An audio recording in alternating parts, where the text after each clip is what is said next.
भारत रूस का वो डिफेंस सिस्टम जिसके नाम ने पूरी दुनिया में हलचल मचा दी है। जी हाँ, हम बात कर रहे हैं रूस के S-400 एयर डिफेंस सिस्टम और भारत के पास मौजूद S-400 एयर डिफेंस सिस्टम की। वो सिस्टम जिसने हाल ही में एक अमेरिकी F-16 लड़ाकू विमान को आसमान से धूल चटा दी। इस खबर का असर सिर्फ रूस तक ही सीमित नहीं है, इसका सीधा असर तुर्की, भारत और अमेरिका के रिश्तों पर भी पड़ा है। और सबसे दिलचस्प बात है कि तुर्की, जिसने कभी S-400 के लिए अमेरिका से पंगा लिया था, अब वही तुर्की अमेरिका के सामने गिड़गिड़ा रहा है। आज के वीडियो में जानेंगे कि S-400 ने कैसे गिराया अमेरिकी F-16, तुर्की क्यों मांग रहा है अमेरिका से माफी, भारत की अरबों डॉलर की डील पर क्या असर, चीन और पाकिस्तान की तैयारी क्या है और S-400 की असली सच्चाई।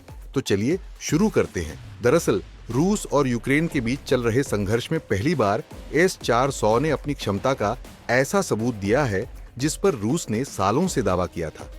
देर रात एक F-16 फाइटर जेट को रूस की सीमा के पास S-400 ने निशाना बनाकर गिरा दिया। F-16 कोई मामूली लड़ाकू विमान नहीं है, ये अमेरिका का सबसे ज्यादा इस्तेमाल किया जाने वाला मल्टी रोल फाइटर है। पाकिस्तान, तुर्की, सऊदी अरब, मिस्र और कई नेटो देश इसे अपनी वायुसेना का रीढ़ मानते हैं।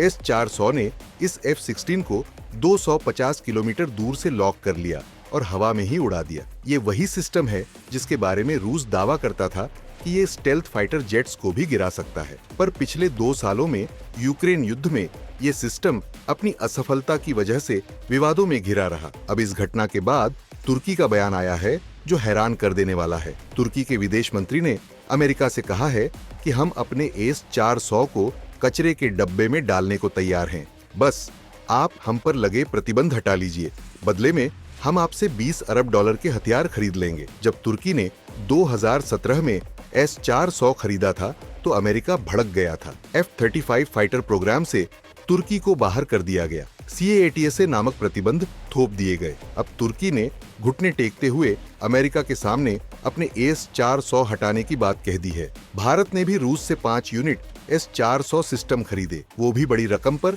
जो DRDO पिछले 2 साल से सरकार से मांग रहा है कि हमें दे दो, हम अपना स्वदेशी एमका फाइटर जेट बना लेंगे। सोचिए, जो पैसे हम अपनी स्वदेशी टेक्नोलॉजी पर लगा सकते थे वो हमने रूस को दे दिए, क्योंकि रूस ने दावा किया था कि हमारा S-400 दुनिया का सबसे ताकतवर एयर डिफेंस सिस्टम है। ये F-35 और स्टेल्थ विमानों को भी गिरा देगा। लेकिन पिछले 2 सालों में यूक्रेन में S-400 को ड्रोन तक नहीं गिराते देखा गया। उल्टा छोटे छोटे ड्रोन ने कई S-400 सिस्टम्स को उड़ा दिया। मॉस्को, क्रेमलिन तक S-400 नहीं बचा पाया। अब बात करते हैं पाकिस्तान और चीन की। पाकिस्तान पिछले कई दशकों से F-16 का इस्तेमाल कर रहा है, लेकिन अब पाकिस्तान F-16 को रिटायर करके अपने बेड़े में J-35 स्टेल्थ फाइटर लाने जा रहा है। चीन पहले ही 200 J-35 स्टेल्थ फाइटर शामिल कर चुका है और 800 से ज्यादा 5th जनरेशन फाइटर बना रहा है। अगर भारत के पास S-400 है जो आज F-16 गिराकर सेलिब्रेट कर रहा है, तो पाकिस्तान और चीन अब 5th जनरेशन जेट लाने जा रहे हैं। क्या S-400 उनकी स्टेल्थ टेक्नोलॉजी को डिटेक्ट कर पाएगा? दरअसल अब तक के रिकॉर्ड और यूक्रेन में हालात देखकर तो इसका जवाब ना ही लगता है। अब तो सवाल ये है कि क्या वाकई S-400 गेम चेंजर है? दरअसल S-400 ने भले ही एक F-16 गिराया हो, लेकिन युद्ध की तस्वीर एक सिस्टम से नहीं बदलती। आज का युद्ध 5th जनरेशन एयरफोर्स और मल्टी लेयर एयर डिफेंस का है, जहां आपके पास स्वदेशी एमका, राफेल, तेजस MK2 और मल्टी लेयर डिफेंस यानी Akash NG, XRSAM, iron dome type जैसे सिस्टम हो, तभी आप लड़ाई में टिक पाएंगे। एक अकेला S-400 कुछ कर लेगा, ये सोचना खुद को धोखा देना है। भारत को अब रूस या किसी देश पर निर्भर नहीं रहना चाहिए।